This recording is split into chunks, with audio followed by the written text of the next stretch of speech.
when I first got here, I read the script and talked with John and made a lot of notes on the film and the characters and what was going on, and then found the two key contrasting sequences. One of which is where Woody pushes Buzz out the window.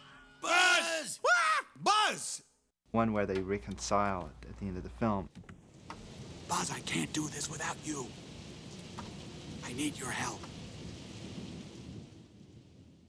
I kind of worked up a palette for those and talked to John a lot about those, and a lot of his ideas on the color for this film were from like Maxfield Parrish and illustrators like William Joyce and Kevin Hawkes and Steve Johnson, children's book illustrators. So he had a pretty good idea of what he wanted color-wise, and there's a lot of saturated colors, a lot of bounce light and things like that. And our main character's home, because we want it to be a safe environment and something that just said warmth, And then we have Sid's house, which is kind of dark, stuck in 1972, which was kind of fun. But we have paneled walls, really cheap paneled walls, and avocado green sculptured carpet, and rusty beds and barbed wire on the beds, and torture devices, and and a lot of wild angles. But the biggest thing this film does to advance computer animation, I believe, is it tells a story.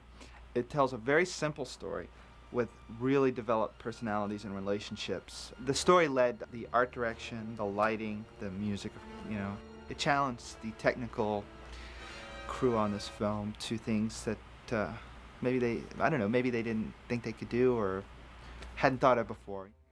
And then there's a lot of little technical advances on the way. I mean, there's no better way of learning new things and doing new things than just doing them, or having a problem presented that you have to solve, rather than just sitting in a room and saying, well, let's try this or let's try that. What if, oh my God, we designed something in the story that we need to do in a certain way. How do we do it?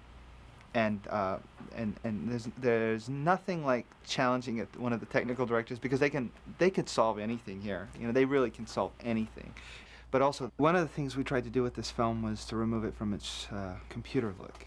The thing that computer does easiest is straight lines, and we have our share of straight lines because this is a film with a lot of architecture. But we tried to soften it by rounding the corners slightly here and there, and using a lot of specialized lighting, a lot of bounce light, and a lot of very, very careful lighting. We had a really great lighting crew on this film. Just planning a palette and planning a color for the entire film. And we didn't really try so much to make everything so realistic and the toys realistic and the humans realistic.